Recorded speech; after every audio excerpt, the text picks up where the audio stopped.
blazed from her delicately featured face. "I know, but can't someone else do it?" she snapped.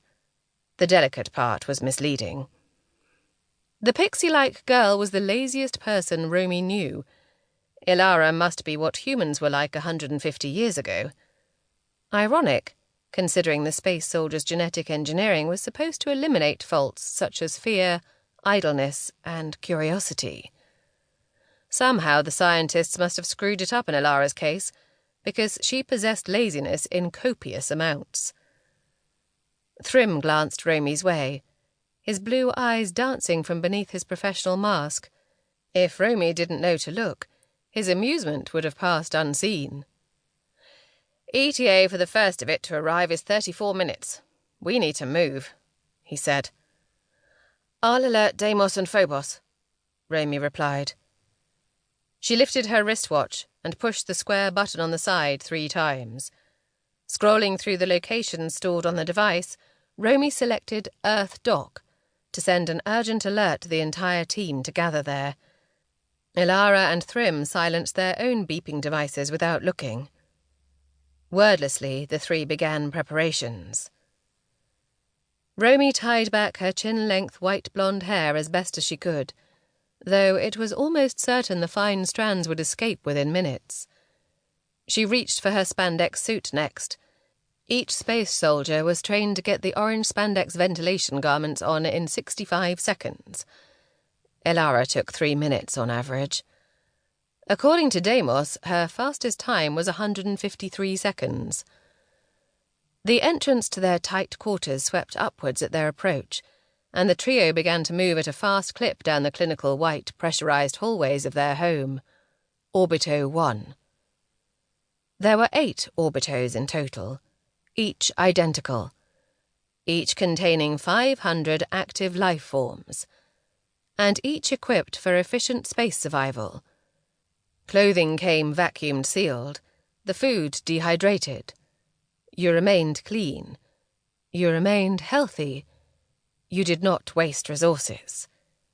Each Orbito was a flawless operation at all times. It was how things had to be. Orbito 1 was the first of its kind, built onto the historical International Space Station left over from pre-global warming. The ISS was the oldest reminder of what life had been in the past. Romy believed it was this relic, her closest link to the ground, that triggered her passion for Earth's history, sparked the uncontrollable urge to learn all she could about their lost home. Romy, daydreaming just for a change, walked into Thrym, who'd stopped in front of her. "Sorry," she mouthed, earning a fleeting wink from the man and even a rare smile, which showed bright white against his black skin. With Thrym, you usually had to watch his blue eyes for information. He didn't show much. Perhaps it was due to being the most serious and focused of their group. Romy smiled. She could always rely on Thrym to have his dark hair shaved to regulation and his possessions neatly stored in his small personal compartments. "Not 27, reporting for debris," Ilara stated as a red light scanned the trio. "Wait!" a thin shout echoed behind them. Romy grinned as Deimos and Phobos hurtled into sight.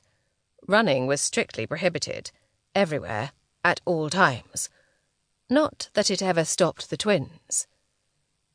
They didn't really look alike, aside from their startling green eyes, but everyone called them the twins because the pair was rarely apart.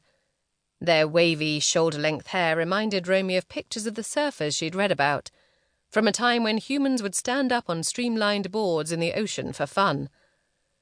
Needless to say, the length of Deimos's black hair and Phobos's dark blonde hair was in violation of the chin-length maximum, another rule they somehow evaded.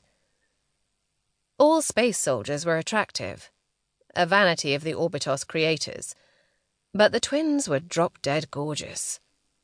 No doubt this helped the pair escape punishment time and time again. Romy could attest to their effect, having been on the receiving end of their innocent green gaze on several occasions. Their entire knot was scanned anew.